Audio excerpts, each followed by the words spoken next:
Hello दोस्तों, क्या हाल है। तारीख आज 1 मार्च 2025, नया महीना नया दिन, शनिवार हो गया, हिंदी तिथि द्वितीया। और आइए बात करते हैं आज के मुख्य समाचार में देश भर की तमाम बड़ी खबरों पर नजर डालते हैं। देखिए, पहला अपडेट तो यह है, मार्केट रेगुलेटर सेबी के नए चीफ नियुक्त हो चुके हैं। तुहिन कांत पांडे अब नए सेबी प्रमुख बनाए गए। पिछले 3 सालों से माधवी बुच थी, जिनका कार्यकाल समाप्त हो चुका है। अब ये उनकी जगह पर नए सेबी चीफ होंगे। वैसे एक दिन पहले सेबी ने कुछ नए नियम भी लागू किए थे, मैंने आपको बताया भी था। फंड मैनेजमेंट कंपनियां अब 30 दिन में निवेशकों का पैसा इन्वेस्ट करेगी, नहीं तो निवेशकों का पैसा बिना चार्ज लिए वापस लौटाना होगा। इसके अलावा एक और नियम सेबी ने विशेष निवेश निधि को भी मंजूरी दी है, जिसमें कम से कम 10 लाख का निवेश जरूरी होगा। ये नियम 1 अप्रैल से ही लागू होगा। और दोस्तों, इस महीने मार्च में कई सारे त्योहार भी आने वाले हैं, जैसे होली, धुलंडी, शीतला सप्तमी, रमजान, ईद उल फितर वगैरह। तो इसके चलते शनिवार रविवार के अलावा भी बैंकों की काफी छुट्टियां रहने वाली है। कुल 14 दिन बैंक बंद रहेंगे। कौन कौन से दिन, कहां कहां, ये पूरी लिस्ट भी आप देख सकते हैं। और बाकी आज 1 मार्च से ही 10 ऐसे बड़े बदलाव, नए नियम लागू होने जा रहे हैं, जिनका सीधा असर आम आदमी की जेब पर पड़ने वाला है। म्यूचुअल फंड और डीमेट अकाउंट से लेकर यूपीआई, गूगल पे, फोन पे, पेटीएम, बैंक एफडी से जुड़े भी कुछ नियम बदलेंगे। एलपीजी गैस सिलेंडर की कीमतों में भी बदलाव देखने को मिलेगा। वहीं हवाई ईंधन, सीएनजी, पीएनजी के भी नए रेट जारी हो सकते हैं। तो एलपीजी से लेकर एफडी तक 1 मार्च से और क्या क्या बदलेगा, इन सभी 10 नए नियमों के बारे में विस्तार से जानकारी मैंने आपको कल दिन में ही डीएलएस न्यूज चैनल पर एक अलग से वीडियो में बताई थी। हो सकता है आपने ये वीडियो देख लिया हो। अगर नहीं देखा तो ये आज की खबरें समाप्त होने के बाद इस 1 मार्च के नए नियम का वीडियो जरूर देख लीजिएगा, ठीक है ना। क्योंकि अभी मैं आपको एक एक नियम बहुत विस्तार से बताऊंगा, तो काफी ज्यादा लंबा समय लग जाएगा। तो आप इस वीडियो को देख लीजिएगा। और बाकी फिलहाल अपन आगे बढ़ते हैं खबरों में। देखिए, अगला अपडेट, देश के ईपीएफओ के तकरीबन 7.5 करोड़ से भी ज्यादा मेंबर्स के लिए बड़ी खबर आई है। प्रोविडेंट फंड यानी पीएफ की ब्याज दरों पर सरकार ने बड़ा फैसला सुना दिया है। ईपीएफओ बोर्ड की मीटिंग हुई कल, और इस मीटिंग में फैसला लिया गया, पीएफ की ब्याज दरों में कोई बदलाव नहीं किया गया है। मतलब अभी भी आपको पीएफ अकाउंट में जमा पर 8.25% तक ब्याज मिलता रहेगा। यानी कि अगर आपका 1 लाख रुपए पीएफ में डिपॉजिट है, तो सालाना आपको 8,250 रुपए ब्याज मिलेगा। पिछले 2 सालों से पीएफ की ब्याज दरों में कोई बदलाव नहीं किया गया है। और बीते दिन भी जो मीटिंग हुई, उसमें भी पीएफ की ब्याज दरों को यथावत रखा गया है, ना कम की गई है ना ही बढ़ाई गई है। तो ये एक राहत की बात है कि सरकार ने ब्याज दरों को 8.25% पर बरकरार रखा है। चलिए अगली खबर आ रही है, नजर नहीं आया रमजान का चांद। बीते दिन शुक्रवार को माह ए रमजान का चांद नहीं दिखाई दिया। ऐसे में अब रमजान की पहली तारीख 2 मार्च तय की गई है। इमाम ईदगाह मौलाना खालिद रशीद फरंगी महली की तरफ से ये जानकारी दी गई, और रमजान से जुड़ी पूछताछ के लिए ये हेल्पलाइन नंबर भी जारी किए गए हैं। तो चांद नहीं दिखने की वजह से अब कल रविवार को पहला रोजा रखा जाएगा। जामा मस्जिद के इमाम की तरफ से ये ऐलान किया गया है। और वैसे दोस्तों, रमजान के महीने से पहले मुसलमानों के लिए 15 पॉइंट की एक एडवाइजरी भी जारी की गई है। सभी मुस्लिम भाई लोगों के लिए ये पवित्र महीना रमजान का शुरू होने जा रहा मार्च से ही। इस महीने में मुसलमान रोजा रखते हैं और अल्लाह की इबादत करते हैं। देश में आज 1 मार्च को चांद दिखने की उम्मीद है, तो 2 मार्च से ही रोजा रखा जाएगा। और इस पवित्र महीने को लेकर यूपी लखनऊ स्थित इस्लामिक सेंटर ऑफ इंडिया के चेयरमैन और ईदगाह के इमाम मौलाना की तरफ से ये महत्वपूर्ण एडवाइजरी जारी की गई है, 15 सूत्रीय, जिसमें कहा गया कि आप अपने पड़ोसियों का भी ख्याल रखें और इफ्तार पार्टी में गरीबों को भी शामिल करें। चलिए अगली खबर देखिए, क्या साल 2047 तक विकसित हो पाएगा हमारा भारत। इसको लेकर दोस्तों वर्ल्ड बैंक की तरफ से एक लेटेस्ट रिपोर्ट जारी की गई, और इस रिपोर्ट में वर्ल्ड बैंक ने बताया कि भारत को साल 2047 तक उच्च आय वाला देश बनाने के लिए औसतन 7.8% की वृद्धि की जरूरत होगी। विश्व बैंक की तरफ से यह दावा किया गया। वैसे भारत की मौजूदा जीडीपी वृद्धि दर पर भी एक अच्छी रिपोर्ट सामने आई है। वित्त वर्ष 2025 की तीसरी तिमाही में जीडीपी ग्रोथ रेट बढ़कर 6.2% रही है। तो तीसरी तिमाही में अच्छा रिजल्ट रहा, जबकि दूसरी तिमाही में ये 5.4% पर आ गई थी। तो इस साल पूरे वित्त वर्ष में 6.5% की दर से जीडीपी के बढ़ने का अनुमान जताया गया है। यानी दोस्तों दूसरी के बजाय ये तीसरी तिमाही के नतीजे बताते हैं कि देश की इकोनॉमी ने रफ्तार पकड़ी है। एनएसओ द्वारा ये डेटा जारी किए गए। और एक रिपोर्ट आई कि महाकुंभ की वजह से भी भारतीय अर्थव्यवस्था को बूस्टअप मिला है। इस महीने मार्च के अंत तक $4 ट्रिलियन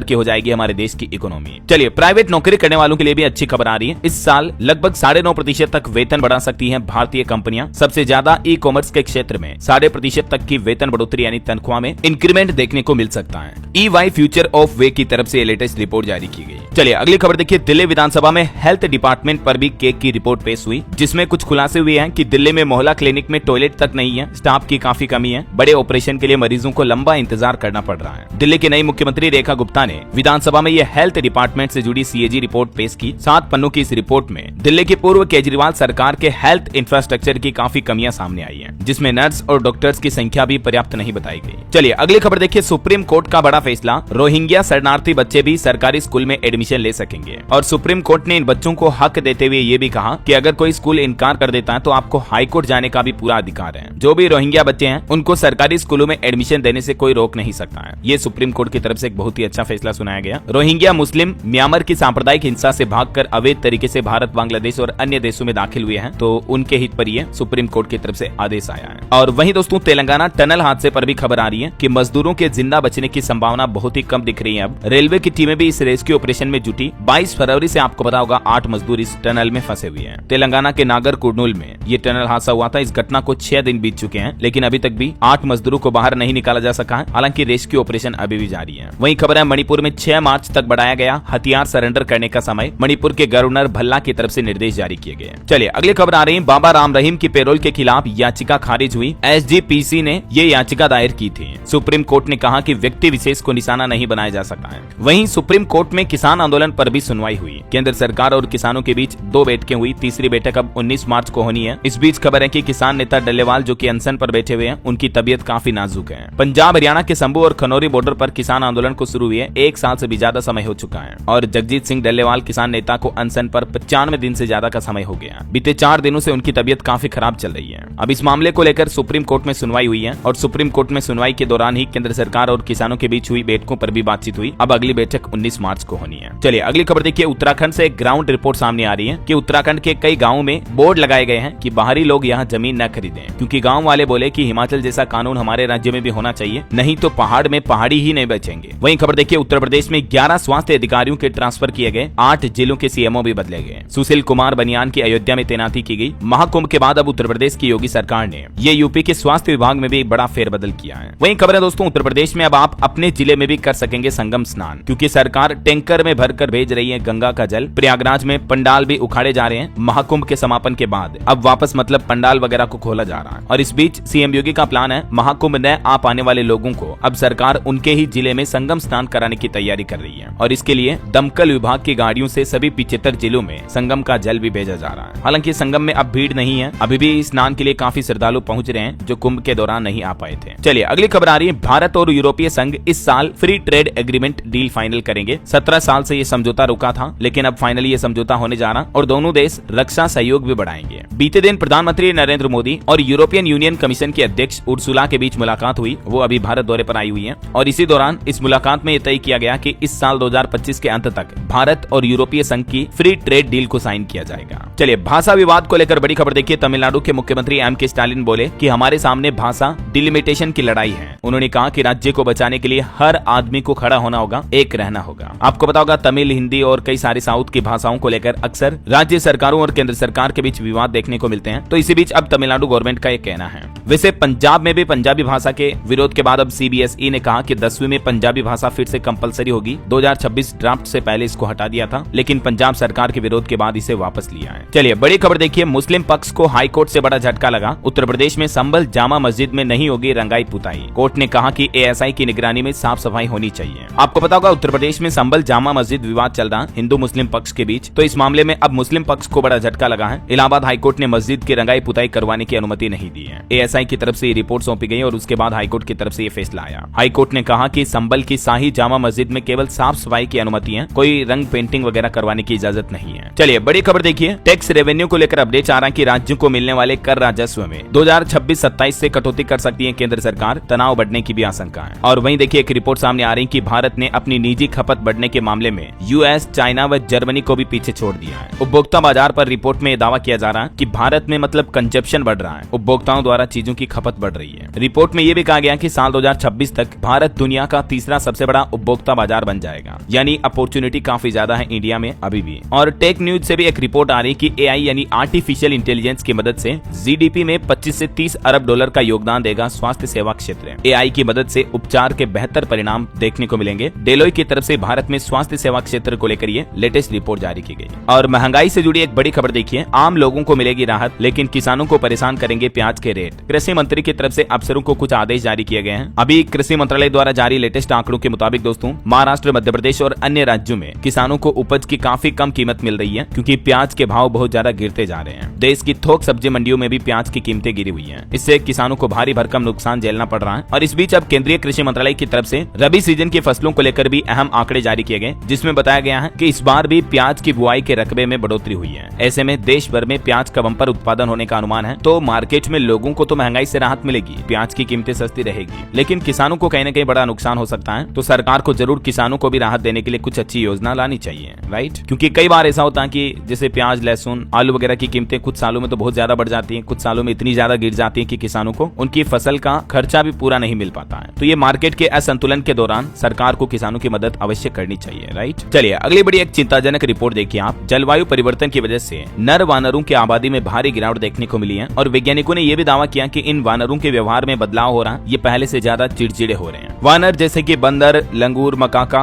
बबून, चिंपांजी वगैरह इस तरह के जानवरों की प्रजातियों में आबादी में भारी गिरावट देखने को मिल रही है, क्योंकि हम इंसान जंगलों को काट रहे हैं, प्रदूषण इतना फैला रहे हैं। जलवायु परिवर्तन की घटनाओं पर भारत के वैज्ञानिकों ने ये रिसर्च की है, जिसमें बड़ा चौंकाने वाला खुलासा सामने आया है। और दोस्तों वैज्ञानिकों ने अपने एक अध्ययन में ये भी बताया कि समुद्र का जल स्तर बढ़ने से तटीय शहरों पर कई खतरे मंडरा रहे हैं। तटीय शहरों के कई इलाकों में जमीन धंसने के कारण गंभीर समस्याएं भी पैदा हो रही हैं। अमेरिकी अंतरिक्ष एजेंसी नासा के जेट प्रोपेल्सन लेबोरेटरी के नेतृत्व में हुए इस शोध में ये जानकारी शेयर की गई है। चलिए अगला अपडेट देखिए दोस्तों। भारतीय शेयर मार्केट में गिरावट के बीच भारत के विदेशी मुद्रा भंडार ने छलांग लगाई। 4.76 अरब डॉलर बढ़कर अब भारत का फॉरेन एक्सचेंज रिजर्व 640.48 अरब डॉलर हो चुका है। भारतीय रिजर्व बैंक आरबीआई की तरफ से डेटा जारी किए गए हैं। अच्छा, वैसे मार्केट वगैरह की बातें हो ही रही हैं, तो चलिए कुछ स्टॉक मार्केट से जुड़े अपडेट्स भी देख लेते हैं दोस्तों। देखिए इंडिया का शेयर मार्केट तो मानो क्रैश हो चुका है। बीते 28 सालों का रिकॉर्ड टूटा। भारतीय शेयर बाजार में अभी भारी गिरावट देखने को मिली है। बीते दिन भी लाल निशान पर बंद हुआ शेयर बाजार। इंडिया का सेंसेक्स 1414 अंकों की भारी गिरावट के साथ क्लोज हुआ और भारत के निफ्टी का भी हाल बेहाल है। निफ्टी भी 420 अंक नीचे 22,124 पर बंद हुआ। और दोस्तों मार्केट में इतनी बड़ी गिरावट से जो स्टॉक मार्केट के निवेशक हैं उनकी वेल्थ लगभग 9 लाख करोड़ रुपए तक घटी है। अभी भारत का निफ्टी ऑल टाइम हाई से लगभग 16% गिर चुका है। ये गिरावट कोई छोटी मोटी नहीं है दोस्तों। रिपोर्ट्स के मुताबिक 1996 के बाद ये पहली बार ऐसा हुआ भारतीय शेयर बाजार में जब लगातार 5 महीने तक बाजार गिरा है। अभी भारतीय स्टॉक मार्केट में ऑटो, एफएमसीजी इन कंपनियों के स्टॉक 20% से भी ज्यादा गिरावट में है, क्योंकि जो बड़े बड़े विदेशी निवेशक है ना वो भारतीय शेयर बाजार से तो अपना पैसा निकाल रहे हैं और चीनी बाजार में इन्वेस्ट कर रहे हैं। तो ये एक सबसे बड़ा कारण है कि इंडियन स्टॉक मार्केट में पिछले कुछ महीनों से ये लगातार गिरावट देखने को मिल रही है। बीते 5 महीनों में निवेशकों की 91 लाख करोड़ रुपए की रकम साफ हो चुकी है। इतना ज्यादा उनके पोर्टफोलियो में गिरावट देखने को मिली है। सिर्फ इस बीते महीने फरवरी की बात करें दोस्तों तो फरवरी में ही निवेशकों के 40 लाख करोड़ रुपए डूबे हैं। और दोस्तों भारतीय शेयर मार्केट की इस खस्ता हालत पर जीरोधा के फाउंडर नितिन कामत ने भी कहा कि 15 सालों में पहली बार मार्केट में इतना गिरावट का ट्रेंड दिख रहा। अब तो वो बोले कि मुझे भी चिंता सताने लगी है। वो बोले कि मुझे नहीं पता कि मार्केट यहाँ से कहाँ तक जाएगा, लेकिन मार्केट की इन स्थितियों के बीच उन्होंने कहा कि मैं ये बता सकता हूँ कि अभी ट्रेडर्स की संख्या और ट्रेडिंग वॉल्यूम दोनों में भारी गिरावट देखने को मिल रही है। मतलब गिरते मार्केट से अब लोग बाग दूर हो रहे हैं स्टॉक मार्केट में नए इन्वेस्टमेंट करने पर भी, है ना। चलिए मार्केट के बाद आगे बढ़ते हैं खबरों में और कुछ मौसम समाचार पर नजर डाल लेते हैं। देखिए उत्तर प्रदेश, उत्तराखंड समेत देश के 14 राज्यों में अभी भी बारिश का अलर्ट है। कुछ राज्यों में आंधी और ओले गिरने की भी चेतावनी है। 5 मार्च तक मौसम ऐसा ही रहेगा। बीते 24 घंटों में पूरे उत्तर भारत के कई राज्यों में मौसम का मिजाज बदल चुका है और आने वाले 5 दिनों में आपको बारिश, आंधी और ओलावृष्टि वगैरह देखने को मिलेगी। 2 मार्च तक केरल में बारिश हो सकती है और आज भी लक्षद्वीप, तमिलनाडु, पुडुचेरी, कराईकल वगैरह में बारिश का अलर्ट है। और दोस्तों बीते दिन आपको पता होगा उत्तराखंड में एक बड़ा हादसा हो गया। 8 कंटेनरों में सो रहे थे 55 मजदूर। अचानक कुबेर पर्वत से गिरा बर्फ का पहाड़, जिसे एवलांच की घटना कहा जाता है। उत्तराखंड में ये बड़ा हिमस्खलन हुआ, हिंदी में इसे हिमस्खलन कहते हैं। इसमें काफी श्रमिक फंस गए थे। 57 में से 32 श्रमिकों को तो बचाया गया, 25 अभी भी फंसे हैं, लेकिन खराब मौसम के कारण बचाव अभियान को रोकना पड़ा। उत्तराखंड में हुए इस एवलांच की घटना पर केंद्र सरकार का भी कहना है कि राहत और बचाव कार्यों पर हमारी लगातार नजर है। गृह मंत्री अमित शाह भी लगातार अपडेट लेते रहे पुष्कर सिंह धामी सरकार से। ये देखिए तस्वीरें, उत्तराखंड में बर्फ का पहाड़ टूटा, 55 से ज्यादा मजदूर फंसे। बर्फबारी के चलते हेलीकॉप्टर से रेस्क्यू ऑपरेशन रोकना पड़ा। चलिए कुछ और राज्यों के अलग अलग मौसम अपडेट देखते हैं दोस्तों। देखिए मध्य प्रदेश में फरवरी के आखिरी दिन 35 डिग्री पारा रहा। इंदौर, भोपाल भी गर्म रहे। 4 मार्च के बाद एमपी में बदल सकता मौसम। वहीं इधर हरियाणा में हिसार समेत 12 जिलों में भारी ओलावृष्टि हुई है, मतलब ओले गिरे। देख सकते हैं आप ये तस्वीरें। हरियाणा पानीपत में भी तेज बारिश हुई। कांगड़ा में बादल फटा। लैंडस्लाइड से कुल्लू मनाली नेशनल हाईवे भी बंद पड़ा है। हरियाणा के कई जिलों में भारी बारिश के साथ ये ओलावृष्टि की घटनाएं देखने को मिली हैं। राजस्थान में भी देखिए कुछ जिलों में तो बर्फ की सफेद चादर सी बिछ गई। बीकानेर और चूरू में बारिश हुई, ओले भी गिरे। ओलावृष्टि की वजह से किसानों की खड़ी फसलों को काफी नुकसान हुआ, फसलें आड़ी पड़ गई। राजस्थान में भी ये वेस्टर्न डिस्टर्बेंस इंसिडेंट्स का असर देखने को मिला। बीकानेर, चूरू वगैरह में बारिश के साथ ज्यादा ओले गिरे।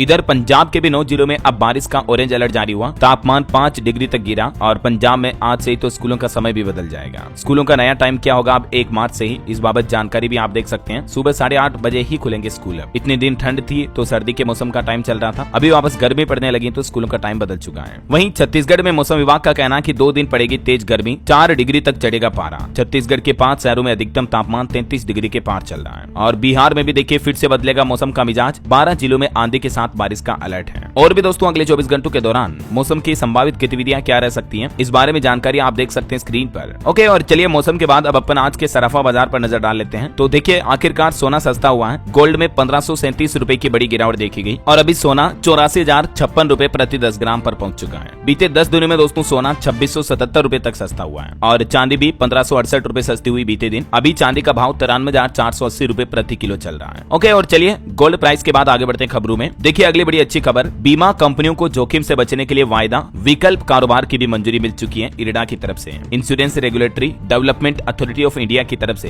बीमा कंपनियों को अपने पोर्टफोलियो को जोखिम से बचाने के लिए इक्विटी वायदा एवं विकल्प यानी डेरिवेटिव का इस्तेमाल करने की भी मंजूरी दी है। चलिए बड़ी खबर देखिए, भारतीय रिजर्व बैंक आरबीआई ने एक प्राइवेट बैंक पर बड़ा एक्शन लिया और केवाईसी को लेकर भारी भरकम जुर्माना लगाया है। आरबीआई की तरफ से Hong Kong and Shanghai banking corporation limited पर 66 लाख रुपए का तगड़ा जुर्माना लगाया है। इसके अलावा आईआईएफएल संस्था फाइनेंस लिमिटेड पर भी 33 लाख का जुर्माना लगाया गया। चलिए खबर है, सरकार ने ईडीएलआई की स्कीम में भी कई अहम बदलाव किए हैं। ईपीएफ मेंबर्स को भी इससे बड़ा फायदा होगा। ईडीएलआई का फुल फॉर्म होता है दोस्तों एम्प्लॉयज डिपॉजिट लिंक्ड इंश्योरेंस योजना में ये कर्मचारी भविष्य निधि संगठन ईपीएफओ की तरफ से बदलाव की घोषणा की गई है, जिसके मुताबिक केंद्रीय श्रम मंत्री मनसुख मंडाविया की अध्यक्षता में सीबीटी यानी सेंट्रल बोर्ड ऑफ ट्रस्टीज ने अपनी 237वीं बैठक में इन संशोधनों को मंजूरी दी है। और ये संशोधन यानी कि बदलाव क्या क्या लागू किए गए हैं इस बारे में आप जानकारी देख सकते हैं ईडीएलआई स्कीम में। एक तो सरकार का प्लान है, सेवा निरंतरता पर विचार किया जा रहा, और भी ईडीएलआई के और भी कुछ डिटेल जानकारी आप देख सकते हैं स्क्रीन पर। और ईडीएलआई स्कीम में कुछ और चेंजेस भी हुए हैं। खाता धारक की मृत्यु पर 1 साल के अंदर 50,000 का प्रावधान है, कुछ और ये नई शर्तें आप देख सकते हैं। चलिए अगली बड़ी अच्छी खबर देखिए, किसानों को सालाना 20,000 रुपए देगी ये सरकार। एक राज्य सरकार की तरफ से अन्नदाता सुखी भव योजना शुरू की गई है। आंध्र प्रदेश के वित्त मंत्री पय्यालुवा केशव ने विधानसभा में कुल 3.25 लाख रुपए का बजट पेश किया और इसी बजट के दौरान आंध्र प्रदेश राज्य के लोगों के लिए ये नई योजना शुरू करने की घोषणा की है। इस योजना का फायदा मछुआरों और किसान भाई लोगों को मिलेगा, जिसके तहत किसानों को सालाना 20,000 रुपए दिए जाएंगे। मछुआरों को भी वित्तीय राहत का दुगना फायदा मिलेगा। 12वीं कक्षा तक के बच्चों को 15,000 रुपए देने का भी प्रस्ताव आंध्र प्रदेश सरकार ने अपने इस बजट में रखा है। चलिए अगली खबर देखिए, 100 करोड़ रुपए के निवेश से होगा मखाना बोर्ड का गठन। केंद्रीय कृषि मंत्री शिवराज सिंह चौहान ने मंत्रालय के अधिकारियों को बिहार राज्य में यह मखाना बोर्ड के गठन की प्रक्रिया में तेजी लाने का निर्देश भी जारी किया है। आपको पता होगा बजट में बिहार में यह मखाना बोर्ड के लिए ऐलान किया था वित्त मंत्री ने, है ना। चलिए ऑटो इंडस्ट्री से खबर आ रही दोस्तों, एक बार फिर से इलेक्ट्रिक व्हीकल मार्केट का किंग बनी ओला कंपनी। फरवरी में रिकॉर्ड तोड़ यूनिट बेची है। बीते महीने फरवरी में 25,000 से भी ज्यादा यूनिट्स यानी ओला की स्कूटी बिकी है। और ऑटो इंडस्ट्री को लेकर एक और खबर, ये रिपोर्ट देखिए आप, फाइनेंशियल ईयर 2026 में भी पैसेंजर व्हीकल की मांग में तेजी रहेगी। आईसीआरए की तरफ से रिपोर्ट में जानकारी दी गई, जिसके मुताबिक ऑटो इंडस्ट्री की वजह से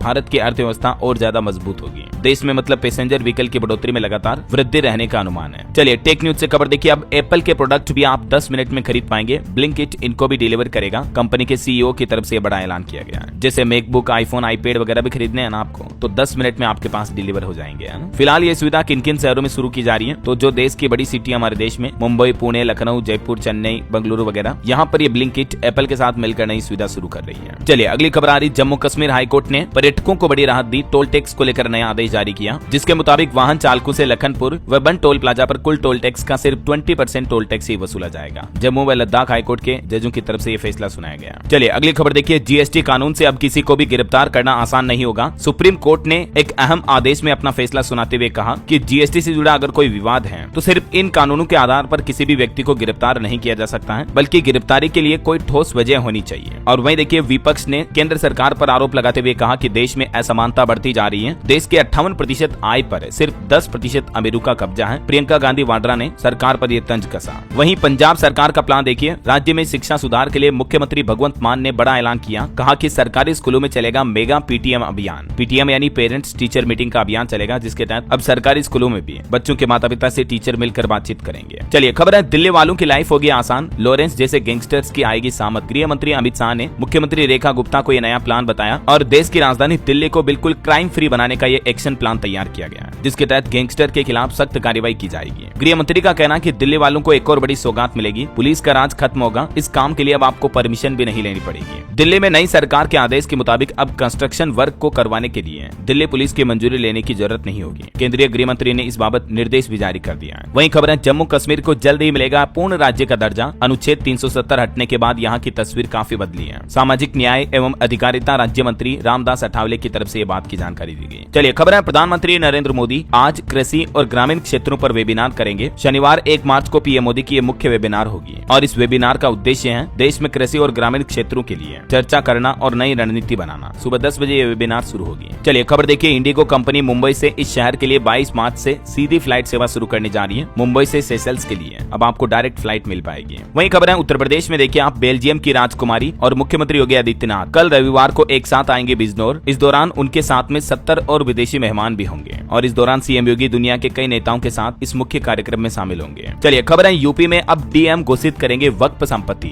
14 बदलावों के साथ संसद में प्रस्तुत किया जाएगा संशोधन विधेयक। दरअसल उत्तर प्रदेश में अब जिलों के डीएम को ही वक्फ संपत्ति घोषित करने का अधिकार होगा। ये कुछ मुख्य बदलाव देखने को मिलेंगे आपको वक्फ संपत्ति के लेखा जोखा में। और दोस्तों यूपी वासियों के लिए एक और बड़ी अच्छी खबर आ रही है, बाढ़ का अस्थायी समाधान निकालेगी योगी सरकार। नदियों का होगा ड्रोन सर्वे। सीएम योगी ने 31 मार्च से पहले सभी ड्रेन की सफाई के निर्देश भी दिए हैं और इस प्लान पर सीएम योगी बोले कि राज्य के लोगों को बाढ़ का जल्द ही स्थायी समाधान मिलेगा। इसके लिए नदियों का सर्वेक्षण होगा और नदियों की कनेक्टिविटी बढ़ाई जाएगी, है ना। वहीं खबर है दोस्तों उत्तर प्रदेश वाराणसी में अब महाकुंभ के बाद 5 दिन में 75 किलोमीटर की पंच कोसी यात्रा करेंगे नागा साधु। रोज चलेंगे 5 कोस। ये यात्रा 5 मार्च को शुरू होगी और 5 दिन में पूरी होगी 10 मार्च तक। और यूपी वाराणसी के वैज्ञानिकों डॉक्टरों की एक अनोखी सफलता देखिए आप, पहली बार डॉक्टरों ने बिना ओपन हार्ट सर्जरी के वोल्व प्रत्यारोपण किया, यानी कि हार्ट का जो वोल्व ट्रांसप्लांट है वो कर दिया बिना ओपन सर्जरी के। बीएचयू यानी बनारस हिंदू यूनिवर्सिटी के एक्सपर्ट डॉक्टरों ने एक मरीज पर यह सफलता पाई है। और वहीं देखिए दोस्तों गाँव और शहरों के लोगों को लेकर भी एक रिपोर्ट सामने आ रही है कि सीखने के मामले में शहर से भी ज्यादा समय खर्च कर रहे हैं गाँव के लोग। देश भर में हुए सर्वे में ये बात सामने आई है कि लर्निंग के मामले में ग्रामीण क्षेत्र के लोग बाग और ज्यादा उत्साहित हैं। ऐसा वहीं देखिए सुप्रीम कोर्ट के न्यायाधीश बोले कि इंसानों की तरह फैसले नहीं ले सकता है एआई यानी आर्टिफिशियल इंटेलिजेंस। डिजिटल क्रांति को लेकर पूर्व सीजीआई डीवाई चंद्रचूड़ का ये कहना है। और दोस्तों उत्तर प्रदेश में निजी स्कूलों के यानी कि प्राइवेट स्कूलों के टीचर शिक्षकों के लिए भी बड़ी खुशखबरी आई है। इन 2 सुविधाओं के लिए सभी जिलों में जांच होगी। अब यूपी में निजी स्कूलों के शिक्षकों को भी ईपीएफ और जीवन बीमा की सुविधा देना अनिवार्य होगा। राज्य के पर्यटन मंत्री जयवीर सिंह के पत्र के बाद अब माध्यमिक शिक्षा विभाग ने सख्ती दिखाई है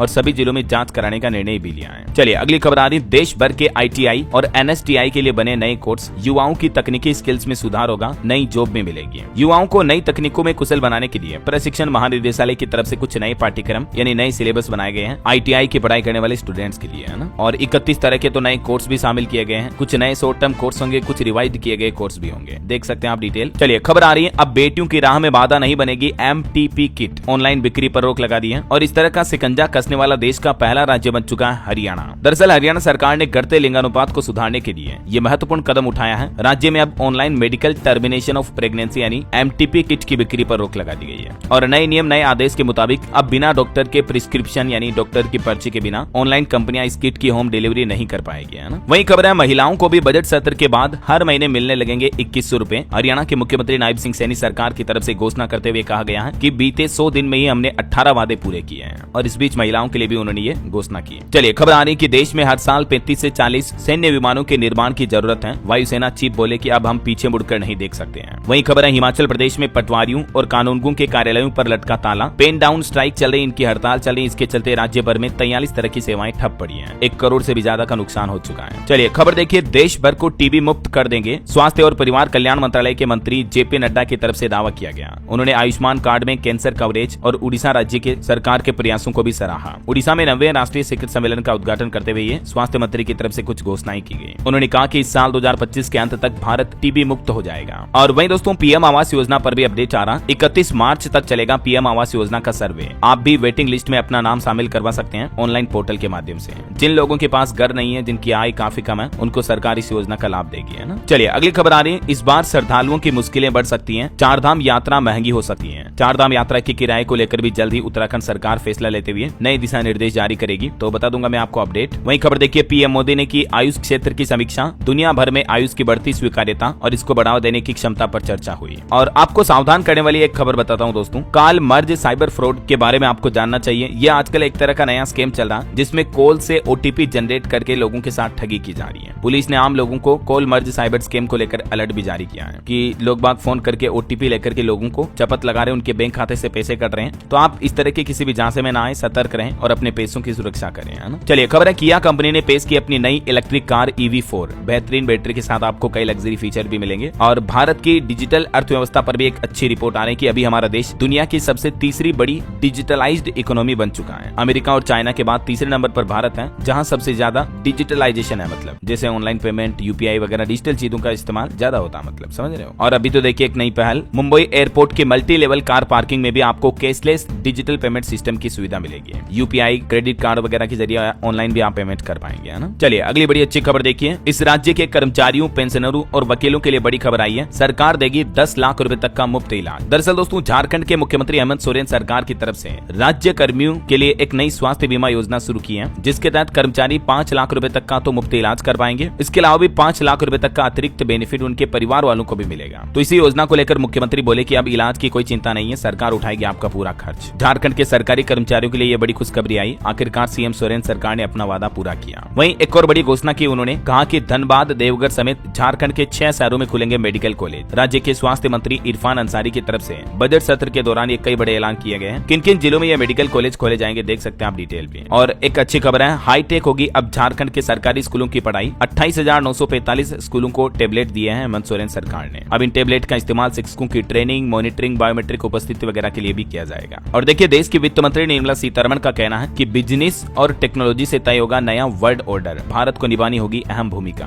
और भारतीय फार्मा सेक्टर को लेकर भी एक रिपोर्ट आ रही है कि 8% की वृद्धि दर रही। 2024 में फार्मा निर्यात दरों में 9% तक का उछाल देखा गया। चलिए भारत के लिए एक बड़े गर्व की बात देखिए आप, university of Cambridge business school के प्रोफेसर ने भी अब खुद भारत का लोहा मानते हुए ये बात को माना कि UPI को अन्य देशों के लिए भी सीखने का अवसर होना चाहिए। मतलब UPI पेमेंट सिस्टम अन्य देशों के लिए एक महत्वपूर्ण उदाहरण बन सकता है, जिनसे कि वो भी अपने देश में इस तरह का ऑनलाइन पेमेंट सिस्टम लागू कर सके, समझ रहे हो। चलिए अगली खबर देखिए, टेक न्यूज से अपडेट है। ChatGPT से अब मुफ्त में पूछे अपनी आवाज में सवाल। फ्री यूजर्स के लिए भी ये एडवांस फीचर रोल आउट कर दिया OpenAI ने। बोल करके भी आप ChatGPT का इस्तेमाल कर पाएंगे, है ना। चलिए खबर देखिए, दिल्ली की सड़कों पर अब नहीं मिलेगा ट्रैफिक जाम। दिल्ली परिवहन विभाग की तरफ से जो नया प्लान बनाया गया, उसके मुताबिक ट्रैफिक पुलिस कर्मियों को ब्रेक डाउन हुई बसों को जल्द ही ठीक करके सड़क से हटाने की ट्रेनिंग दी जाएगी। चलिए बिहार में बिजली को लेकर खबर आ रही है। बिजली कंपनी 1 अप्रैल से लागू करेगी revenue management system. Billing process में भी सुधार होगा। Bihar state power holding company limited की तरफ से ये फैसला किया जा रहा है। चलिए अगली एक अच्छी रिपोर्ट आ रही है कि भारत में आने वाले 5 सालों में 16.5 करोड़ लोगों की आय होगी $10,000 से भी ज्यादा, यानी 10 लाख से भी ज्यादा सालाना आय होगी। निजी खपत में दुगुनी बढ़ोतरी देखने को मिली है। RAI यानी रिटेलर्स एसोसिएशन ऑफ इंडिया की तरफ से ये लेटेस्ट रिपोर्ट जारी की गई है। और भूकंप को लेकर कुछ बड़ी खबरें देखिए दोस्तों, हमारे पड़ोसी देश नेपाल में भी 6.1 की तीव्रता का भूकंप आया और ये भूकंप के झटके पाकिस्तान से लेकर बिहार, पटना और पश्चिम बंगाल तक में महसूस हुए हैं। आधी रात को जब धरती डोली, डर के मारे लोग बाग घरों से बाहर निकल आए। हालांकि गनीमत रही कि कहीं भी जान माल का नुकसान नहीं हुआ है। बिहार के भी पटना, सुपौल समेत 8 जिलों में ये भूकंप के झटके महसूस हुए थे। कुछ तस्वीरें आप देख सकते हैं। इस भूकंप का पूरा केंद्र नेपाल में था, है ना।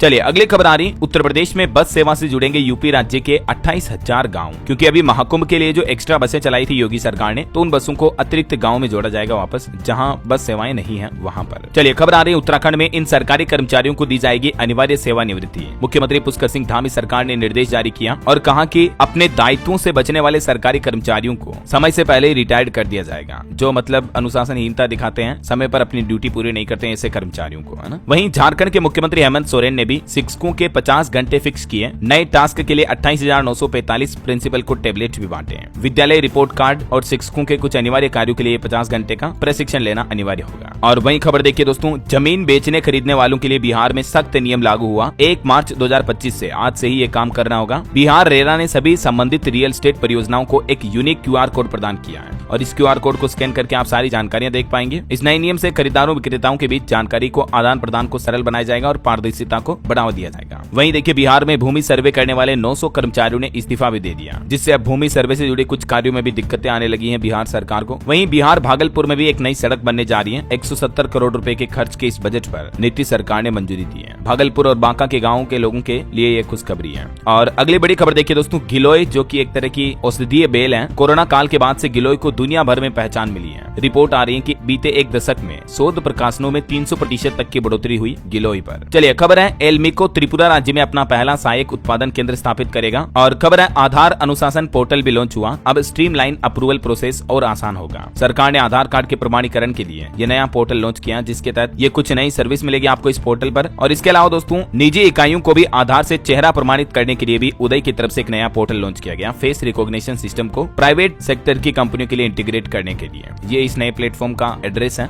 और खबर है लाओस में पोषण सुधार के लिए भारत ने $1 मिलियन की मदद देने की भी घोषणा की है। वहीं रक्षा मंत्री राजनाथ सिंह ने सशक्त भारत हिंदी पत्रिका के पहले संस्करण का भी अनावरण किया। चलिए कुछ और स्टेट न्यूज अपडेट देख लेते हैं फटाफट से। देखिए खबर राजस्थान में शाहपुरा जिला खत्म करने पर 202 लोगों ने गिरफ्तारी दी, जुलूस निकालकर ब्लैक डे भी मनाया। वहीं राजस्थान में भी समर्थन मूल्य MSP पर गेहूं की खरीद शुरू होने जा रही है। आज से ही इन सभी जिलों के 12 खरीद केंद्रों पर शुरू हुई है। खबर है मध्य प्रदेश में मोहन यादव सरकार का बजट 12 मार्च को जारी किया जाएगा। 4 लाख करोड़ रुपए से ज्यादा का होगा ये बजट। और मध्य प्रदेश सरकार का फैसला देखिए 21 लाख श्रमिकों का वेतन बढ़ाया गया, अब अधिकतम 2434 रुपए प्रति महीने का फायदा होगा। हाईकोर्ट के फैसले के बाद MP की मोहन यादव सरकार ने ये वेतन बढ़ोतरी का आदेश भी जारी कर दिया। वहीं खबर है 3 मार्च से MP भोपाल में नेशनल रोइंग चैंपियनशिप प्रतियोगिता का भी आयोजन होने जाना। 25 राज्यों के 500 से ज्यादा खिलाड़ी दिखाएंगे दम। और छत्तीसगढ़ में भी देखिए आम आदमी की इनकम 38 रुपए बढ़ी, रोजाना 408 से 446 पहुंची प्रति व्यक्ति आए, वित्त मंत्री ने यह दावा किया है। और खबर है नियम के खिलाफ MBBS PG में दे दी सीट, तो छत्तीसगढ़ हाईकोर्ट ने रद्द की पूरी प्रक्रिया और सरकार को दोबारा काउंसलिंग करवाने को कहा है MBBS मामले पर। और एक बड़ी खबर देखिए IIT बाबा जो महाकुंभ से वायरल हुए थे, उनके साथ मारपीट की घटना देखी गई। नोएडा में वो बोले कि मुझे पीटा, फिर कमरे में बंद किया। थाने के बाहर बैठकर उन्होंने धरना भी दिया। और दोस्तों महाकुंभ में बिजली खर्च पर भी एक रिपोर्ट आ रही है कि पूरे 45 दिनों में 30 करोड़ की बिजली खर्च हुई है। 4.25 लाख कैंप को बिजली सप्लाई करने के लिए 54,000 खंभे भी लगाए गए। वैसे उत्तर प्रदेश में बिजली कर्मचारियों ने भी निजीकरण के खिलाफ अब बड़ा आंदोलन शुरू कर दिया है। 3 मार्च को यूपी के सभी जिलों में प्रदर्शन होगा। वहीं यूपी में स्वास्थ्य समिति की बैठक में जिला अधिकारियों को निर्देश दिया गया कि सभी अस्पतालों में 10% मरीजों की टीबी जांच करना अनिवार्य होगा। और बिहार से खबर आ रही 6 नए थाने और BMP कार्यालय की स्थापना होगी। बिहार बांका में कानून व्यवस्था को मजबूत किया जाएगा। वहीं खबर है हरियाणा में 2 दिन छुट्टी रहेगी, 3 दिन शराब के ठेके भी बंद रहेंगे निकाय चुनाव के चलते, क्योंकि 2 मार्च को कल निकाय चुनाव होने वाले हैं, तो आज और कल हरियाणा में ये चीजें बंद रहेगी। और खबर है सरतेज नरूला बने Punjab Haryana high court bar association के प्रधान। वहीं पंजाब में बिना NOC के जारी रहेगी प्लॉटों की रजिस्ट्री, सरकार ने 6 महीने और अवधि बढ़ाई। और पंजाब में परिवहन विभाग भी जल्द ही शुरू करेगा DL यानी ड्राइविंग लाइसेंस और RC प्रिंटिंग। कंपनी के भागने के बाद 3 लाख से ज्यादा आवेदन पेंडिंग है। वहीं देखिए पंजाब में स्कूल लाइब्रेरियों के लिए भी 15 करोड़ रुपए का बजट जारी हुआ। सेशन से पहले खरीदी जाएगी किताबें, हर स्कूल को धनराशि मिलेगी। और दोस्तों पंजाब में ड्रग तस्करों को भी भगवंत मान सरकार ने चेतावनी दी, कहा कि या तो पंजाब छोड़ दो या फिर नशे का कारोबार छोड़ दो, वरना सख्त कार्रवाई होगी। चलिए कुछ एजुकेशनल खबरें देख लेते हैं। देखिए उत्तराखंड में 276 पदों पर भर्ती का नोटिफिकेशन जारी हुआ। 11 मार्च से आवेदन कर पाएंगे, 31 मार्च इसके लिए लास्ट डेट तय की गई है। वहीं राजस्थान में भी 2756 ड्राइवर के पदों पर भर्ती निकली है। 10वीं पास को भी मौका है, 28 मार्च 2025 इसकी लास्ट डेट है। और यूपी PCS प्री एग्जाम में 15,066 स्टूडेंट पास हुए, रिजल्ट जारी हो चुका है। चलिए दोस्तों कुछ अंतर्राष्ट्रीय न्यूज अपडेट देखिए आप। पाकिस्तान में जुमे की नमाज के दौरान मस्जिद में धमाका हुआ, 5 लोगों की जान चली गई। इधर अमेरिकी राष्ट्रपति डोनाल्ड ट्रंप ने ब्रिटेन के प्रधानमंत्री से पूछा कि रूस से अकेले निपट पाओगे क्या, तो स्टारमर ने हंसकर उनके सवाल को टाल दिया। यूक्रेन में शांति कायम करने पर यह बात हो रही थी, इस दौरान सवाल किया गया। और इधर बांग्लादेश में देखिए दोस्तों भारी उथल फुथल के बीच अब छात्रों को सत्ता का नशा चढ़ा, और जो छात्र विरोध कर रहे थे इतने दिन, उन्होंने खुद अपनी राजनीतिक पार्टी बनाने का ऐलान किया है। वहीं खबर है चीन के अंतरिक्ष स्टेशन में पहुंचने वाला पहला विदेशी नागरिक होगा एक पाकिस्तानी। दोनों देशों के बीच डील हुई है। और रूस ने भी प्रक्षेपित किया प्रोग्रेस MS-30 कार्गो अंतरिक्ष यान, जो कि 2 दिनों में ISS तक पहुंच जाएगा। वहीं देखिए दोस्तों यूक्रेन जंग पर डोनाल्ड ट्रंप और जेलेंस्की के बीच भी तीखी बहस हुई। अमेरिकी राष्ट्रपति बोले कि आप हमारे प्रति शुक्रगुजार नहीं है, डील कीजिए नहीं तो हम समझौते से बाहर होंगे। और एक एस्ट्रोलॉजी का अपडेट आपको बता दूं, इस बार होलिका दहन 13 मार्च को रहेगा और इसके बाद 14 मार्च को होली खेली जाएगी, मतलब धुरंडी का त्योहार रहेगा। ओके, और चलिए दोस्तों अंत में आज के राशिफल पर नजर डाल लेते हैं। देखिए मित्र की सलाह से आज वृष राशि के लोगों की परेशानियां दूर होगी। कन्या राशि वाले लोगों की भी जिम्मेदारियां बढ़ सकती हैं। और भी दोस्तों कुछ अलग अलग राशियों का राशिफल आप देख सकते हैं स्क्रीन पर। और हाँ, आप मुझे कमेंट करके बताइए कि देश के रक्षा मंत्री राजनाथ सिंह द्वारा किस नाम से एक हिंदी पत्रिका के पहले संस्करण का अनावरण किया गया हाल ही में। कमेंट में आपको लिखना है। सही जवाब देने वाले लोगों को रैंडमली सेलेक्ट होने पर DLS न्यूज टीम की तरफ से एक शानदार सरप्राइज गिफ्ट जीतने का मौका मिलेगा। और इसी के साथ ही अगर आपको वीडियो अच्छा लगा तो इसे लाइक करना, शेयर भी करना। DLS न्यूज चैनल को सब्सक्राइब करके बेल आइकन जरूर दबा देना, रोजाना ऐसी इन्फॉर्मेटिव जानकारियां, महत्वपूर्ण मुख्य समाचार देखते रहने के लिए। ओके, ख्याल रखिएगा अपने आप का, अपने परिवार का। मिलेंगे अगले नेक्स्ट अपडेट में, तब तक के लिए जय हिंद, जय भारत, वंदे मातरम।